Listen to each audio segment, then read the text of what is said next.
পৃথিবীতে বাঙালিদের সবচেয়ে বড় 10টি শহরের একটি পাকিস্তানের করাচি। দেশটির সবচেয়ে ঘনবসতিপূর্ণ শহর এটি।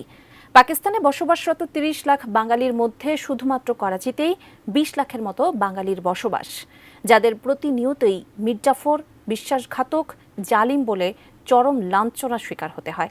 কিন্তু কি এমন কারণে এতটা নির্মম লাঞ্ছনার শিকার হতে হচ্ছে তাদের?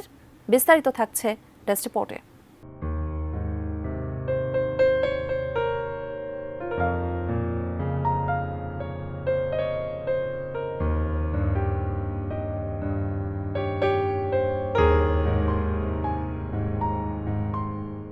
পাকিস্তানের সাবেক রাজধানী, বন্দর শহর এবং বর্তমানে অলিখিত বাণিজ্যিক রাজধানী করাচি। সবচেয়ে ঘনবসতিপূর্ণ এলাকা হিসেবেও পরিচিত এটি। দেশটিতে বসবাসরত 30 লাখ বাঙালির 20 লাখেরই এই শহরে বসবাস। কিন্তু স্বাধীন পাকিস্তানে বসবাস করেও তাদের জীবন আজও বৈষম্য, নিপীড়ন আর অবহেলার শিকলে বাঁধা। দ্য ইকোনমিক ইন্টেলিজেন্সির 2017 সালের এক সমীক্ষায় দাবি করা হয়, পৃথিবীর সবচেয়ে বিপজ্জনক শহর করাচি। আন্ডারওয়ার্ল্ড গ্যাংয়ের জন্যও কুখ্যাত এই শহর। প্রতিনিয়ত মারামারি, হানাহানি চলতেই থাকে এখানে। এছাড়া আন্তর্জাতিক মাফিয়াদের মদতদাতার পাশাপাশি জঙ্গিবাদের আতুরঘর তকমা তো আছেই। বাঙালিরা প্রথম করাচিতে পা রাখে ব্রিটিশ আমলে। 20 শতাব্দীর প্রথম ভাগে সমুদ্র উপকূলবর্তী অঞ্চল থেকে বাঙালি জেলেদের নিয়ে যান করাচি উর্দুভাষী ব্যবসায়ীরা। ইব্রাহিম হায়দার কলোনি, বিল্লাল কলোনি, জিয়াউল হক কলোনি, মুসা কলোনি এবং চিটাগং কলোনি সহ প্রায় 132টি বাঙালি কলোনি আছে করাচির আশেপাশে। কোয়ালিটি সম্পন্ন আন্তর্জাতিক মানের still bar CSRM, committed for better still. শুধু তাই নয়, করাচি বিশ্ববিদ্যালয় থেকে বাংলায় মাস্টার্সও করা যায়। বিশ্ববিদ্যালয়ে পড়ানো হয় রবীন্দ্রনাথের গোরা, নজরুলের অগ্নিবীণা থেকে জসিমউদ্দিনের নকশিকাঁথার মাঠ।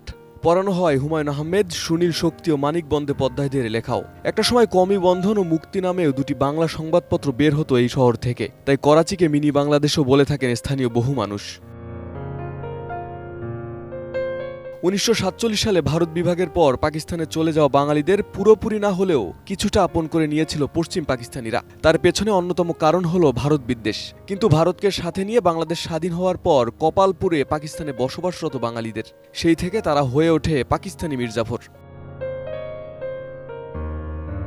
ঘৃণা, বৈষম্য সহ চরম নির্যাতনের শিকার হচ্ছে পাকিস্তানকে আপন ভেবে দেশটিতে পাড়ি জমানো বাঙালিরা। বংশ পরম্পরায় পাকিস্তানে থেকেও এখনও তাদের কপালে জোটেনি জাতীয় পরিচয়পত্র। কাজের অনুমতির জন্য নিতে হয় ওয়ার্ক পারমিট, যার জন্যও দিতে হয় ঘুষ।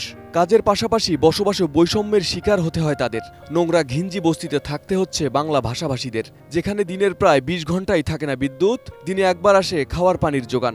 নির্দিষ্ট এলাকার বাইরে গেলে পোহাতে হয় পুলিশি ঝামেলায়। কেউ ফুটপাতে হকারি, কেউ সবজি বিক্রি, কেউ বা ছোটখাটো কারখানায় নামমাত্র মজুরিতে কাজ করে। আবার অনেকে জীবনের ঝুঁকি নিয়ে মাছ ধরতে গভীর সমুদ্রেও যায়। মূলত করাচির মৎস্য শিল্প বাঙালিদের উপরেই নির্ভরশীল। তাই অঞ্চলটির স্থানীয়রাও চায় না বাঙালিরা পাকিস্তান ছেড়ে চলে যাক। পাকিস্তানের সাবেক প্রধানমন্ত্রী ইমরান খান বাংলাদেশ এবং আফগানিস্তান থেকে আসা মানুষদের নাগরিকত্ব দেওয়ার প্রতিশ্রুতি দিলেও তা রাখতে পারেননি। বারংবার আন্দোলন করেও লাভ হয়নি তাদের। একদিকে পাকিস্তানে জীবনযাত্রার ব্যয় বৃদ্ধি, অন্যদিকে পুলিশি নির্যাতন আর অবহেলায় প্রজন্মের পর প্রজন্ম ধরে শোষিত, নিপীড়িত হয়ে পাকিস্তানে বসবাস করছে এই বাঙালিরা। তারপরেও এদের পাশে দাঁড়ানোর মতো কেউ নেই। এ যেন এক হারিয়ে যাওয়া জনগোষ্ঠীর গল্প, যারা কেবলই অপেক্ষা করছে সঠিক পরিচয়ের জন্য। Desk report, ATN news.